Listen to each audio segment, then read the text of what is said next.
di era digitalisasi semakin banyak sektor usaha yang memerlukan software pendukung bisnis. Ya, tak heran jika kebutuhan ini meningkatkan potensi bisnis bagi perusahaan penyedia perangkat lunak.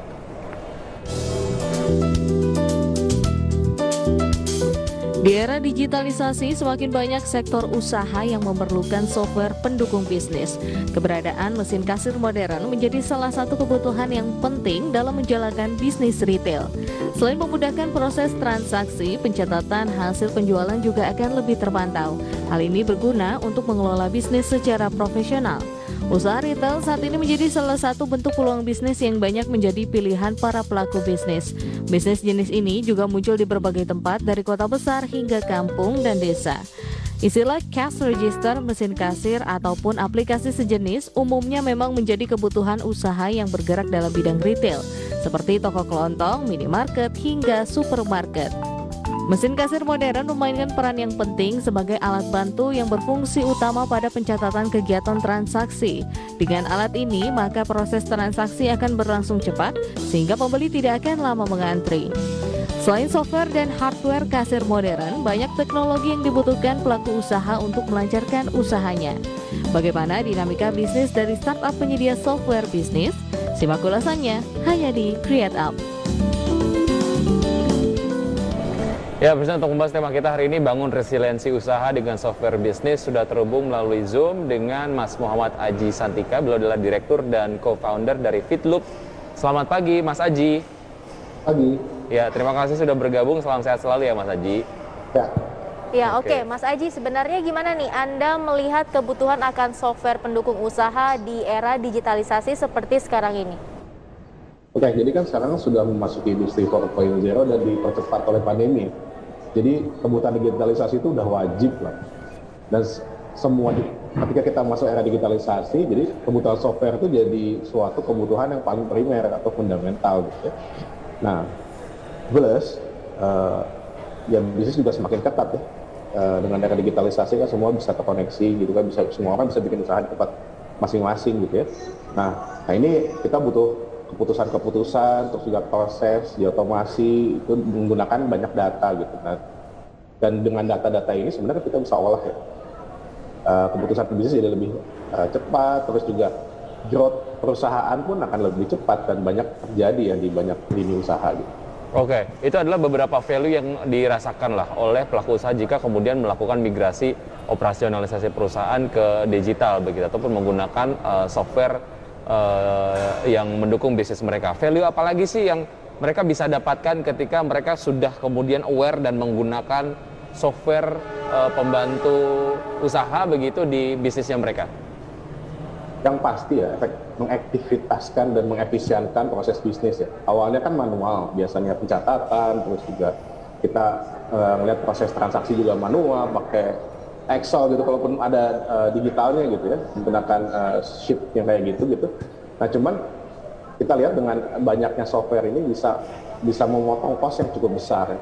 Dan juga kita juga melihat adanya proses penghematan biaya yang jelas ya. Jadi yang paling gampang penghematan biaya, terus juga nantinya juga dia bisa mengoptimasi dari sisi marketing gitu, sales gitu ya. Dan apa ya, efektivitas ini tuh terjadi sangat cepat gitu dengan banyaknya bantuan software. Oke, tapi dari berbagai macam value yang sudah Anda sebutkan tadi, Mas Aji, apakah sebenarnya semua pelaku usaha ini sudah benar-benar menyadari dan merasakan value tersebut ketika contohnya sebuah perusahaan ini bermigrasi ke digitalisasi, Mas Aji? Oke, sebagian mungkin sudah ya, terutama di kota-kota besar, karena kita juga dipaksa ya oleh pandemi ini ya. Tapi secara Indonesia mungkin belum, karena masih punya old mindset lah, bahwa apa ya, trust level terhadap teknologi gitu ya, itu tuh masih dan kemampuan kita belajar gitu ya, kita perlu lebih banyak edukasi gitu ya. Cuma tadi ya, kalau kita ngomongin kota besar itu sudah sangat di-push lah ya dari segala macam sisi gitu, kondisi bahwa kita harus going to that direction gitu. Artinya memang sudah cukup luas dan kebutuhannya juga sudah cukup banyak lah ya. Nah, melihat itu Mas Haji, bagaimana sebetulnya Anda ataupun Fitloop melihat ini sebagai sebuah peluang usaha yang menarik? Oke, jadi Fitloop tuh berkomitmen membantu semua pelaku usaha dalam melakukan digital transformasi. Jadi keyword itu digital transformasi dengan cepat gitu ya. Nah, jadi kan tadi ya proses-proses manual itu kan otomatis biasanya kita butuh engineer kan. Nah, kita kan Fitloop penyedia jasa di mana kita bisa bikin software atau melakukan coding gitu. Nah, di situ kita perannya di situ. Jadi tidak harus mempunyai tim engineer yang mumpuni gitu ya, melakukan bisnis proses yang memang butuh iterasinya cepat gitu. Oke, kemudian akhirnya solusi dan layanan apa aja sih yang telah diberikan atau ditawarkan oleh Fitloop ini kepada masyarakat atau para pelaku usaha sejauh ini? Oke, jadi solusi tadi tuh kita punya platform ya, tadi yang disebut no code platform atau platform tanpa coding, bernama Core gitu. Jadi kita bisa bikin software sendiri ya, pangkat lunak tanpa coding.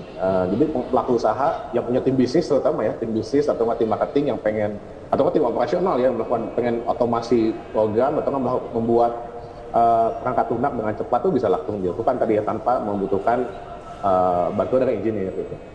Oke, artinya user friendly ya? Betul kayak memakai banyak ya tools buat bikin presentasi gitu ya, tapi ini outputnya bayangin ya langsung jadi perangkat lunak gitu ya. Dan kita juga diintegrate juga dengan satu customer data platform gitu ya bernama EXP, jadi kita bisa track semua behavior 360 ya, omnichannel dari semua digital touch point-nya dari si user. Oke, Mas Haji, sejauh ini yang sudah menjadi klien dari Fitloop, sektor mana saja yang banyak menggunakan jasa dari Fitloop? Paling banyak sekarang tuh di sektor finansial ya, karena mereka juga di push teknologi. Sisanya ada BUMN ya, telco juga ada gitu ya, terus juga FMCG juga ada. Oke, jadi posisi teratas ini masih ditempati oleh sektor keuangan atau finansial ya. Keuangan, betul. Oke, kemudian seperti apa sih proses research and development yang Anda lakukan sebelum akhirnya Anda meluncurkan Fitloop ini ke pasar, Mas Aji? Ada beberapa langkah, tapi yang paling penting adalah kita penentuan visi produk sih. Yang kedua adalah pembuatan strateginya, bikin blueprintnya gitu ya, product positioning, dan yang penting adalah siapa paying customer-nya gitu.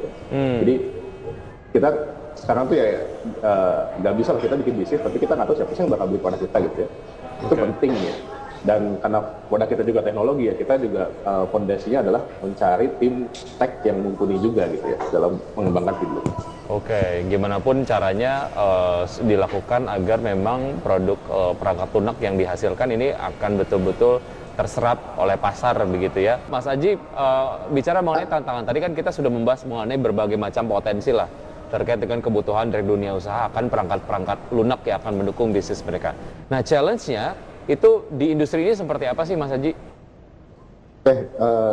Tantangan terbesar adalah menjaga satisfaction level ya dari customer ya, karena kita kan bisnisnya B2B, jadi customer yang puas, bisnis yang berkembang, itu jadi yang paling penting buat kita gitu ya.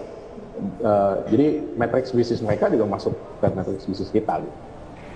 Oke, tapi sejauh ini untuk pesaingnya atau kompetitornya gimana Mas Aji? Apakah sudah semakin banyak dan strategi kemudian langkah apa aja yang dilakukan oleh Fitloop untuk menjangkau pasar yang lebih luas lagi lah gitu? Oke, hampir semua pesaing kita dari luar ya. Jadi kita kan punya visi kita sebenarnya kan berdikari teknologi di mana ya perusahaan-perusahaan di Indonesia itu bisa punya pilihan ya, softwarenya itu adalah software buatan Indonesia karena kita sebenarnya punya talent dan juga punya kapabilitas yang udah mumpuni nih sekarang.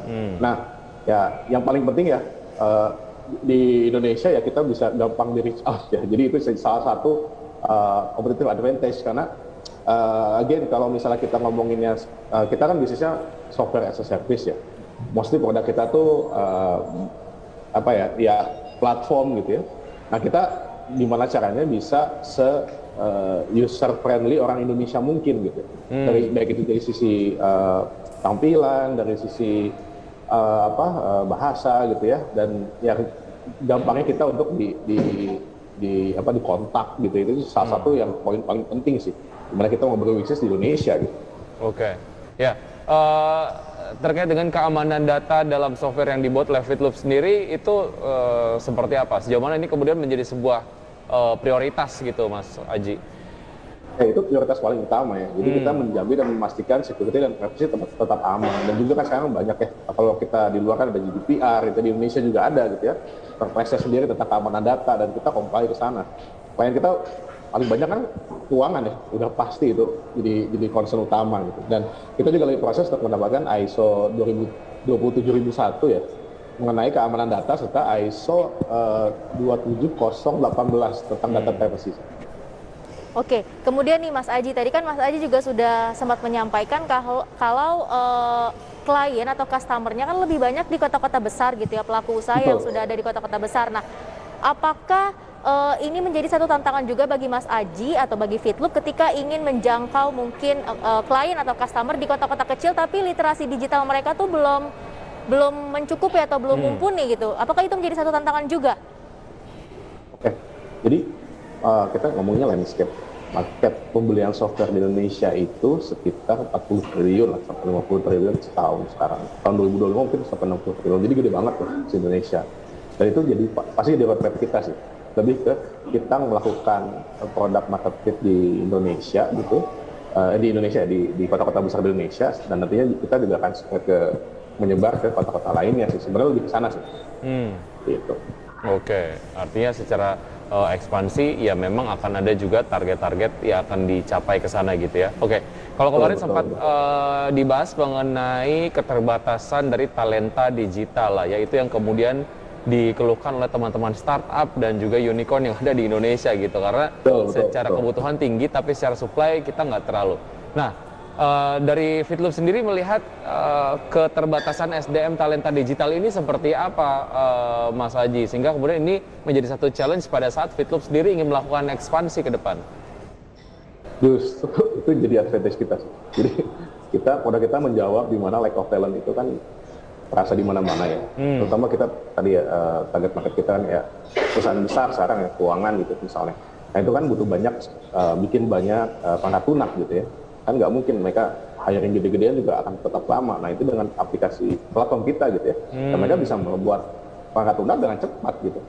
Tim-tim yang tidak memiliki background engineer pun bisa membuat ini gitu. Ya tentunya dengan kita training ya. Cuman harapan kita bahwa tadi kalau memang talentnya ini memang berproses gitu ya, lack of talent gitu ya di Indonesia, ya kita bikin teknologinya gimana kita bisa tetap keep up sama perkembangan digital yang saat ini gitu ya. Artinya dari Fitloop sendiri ketika ingin melakukan rekrutmen untuk talenta digital, sejauh ini belum ada permasalahan terkait dengan jumlah talenta digital yang nantinya mungkin akan dipekerjakan sebagai karyawan dari Fitloop sendiri gitu. Belum ada permasalahan ke arah situ ya? Kita lebih ini tim kita ya, kita ada lah ya pasti ya challenge-nya gitu di lapangan gitu. Cuman selain juga tim kita berusaha ramping tadi kan ya, karena kita membuat tadi platform tadi gitu. Jadi kita justru harapan kita juga ke depan ya timnya juga nggak yang banyak-banyak selama dia capable dan juga mumpuni, karena butuh talent yang canggih juga sebenarnya membuat platform seperti ini ya. Cuman alhamdulillah ya itu jadi salah satu advantage, saya kira tidak terlalu banyak menghadapi talent war lah di lapangan. Oke, berarti kalau mungkin penggunaannya mudah, artinya yang gaptek kayak saya ini juga bisa pakai Fitloop gitu ya. Oke. Tapi kemudian apa sih yang membedakan Fitloop ini dengan layanan sejenis, Mas Aji? Layanan sejenis mungkin di Indonesia itu masih sangat jarang yang Indonesia ya. Saya juga jarang menemukan. Jadi emang kompetitor kita tadi pesaingnya tuh asing gitu. Dan yang pasti tadi ya, user experience orang Indonesia ini agak beda kan dengan platform luar gitu. Nah itu yang sebenarnya jadi yang kita terus iterasi bahwa gimana caranya punya platform buatan Indonesia gitu ya, dan bisa dipakai dengan baik dan maksimal oleh orang Indonesia juga gitu. Nah itu mungkin jadi kejaran kita bakal jadi kompetitif yang paling utama. Dari Indonesia untuk Indonesia, kurang lebih seperti itu lah ya Mas Aji. Mas Aji, terima kasih sudah bergabung bersama kami, sukses selalu untuk Fitloop dan sehat selalu, sampai jumpa. Sampai ketemu lagi Mas Aji, terima kasih. Terima kasih banyak. Ya.